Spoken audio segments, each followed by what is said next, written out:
জুলাই গণঅভ্যুত্থান পরবর্তী সময়ে দেশের নিরাপত্তা এবং মানবাধিকার লঙ্ঘন হচ্ছে।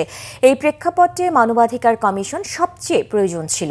এটি না করে অন্তর্বর্তীকালীন অনেক পিছিয়ে গেছে বলে মন্তব্য করেছেন অর্থনীতিবিদ ডক্টর দেবপ্রিয় ভট্টাচার্য।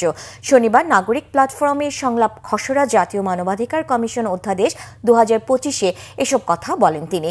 ডক্টর দেবপ্রিয় বলেন, গত এক বছরে বাংলাদেশে কোনো মানবাধিকার কমিশন হয়নি। অতীতে নাগরিকদের চাপে পড়ে যে কমিশন গঠন হয়েছে সেটাও নক্ষদন্তহীন মানবাধিকার কমিশন। এই সময় বক্তারা বলেন, জুলাই পরবর্তী সময়ে মানবাধিকার কমিশনের সবচেয়ে বেশি প্রয়োজন ছিল, কিন্তু সেটা হয়নি। এখনও অদৃশ্য কোনো চাপ রয়ে গেছে।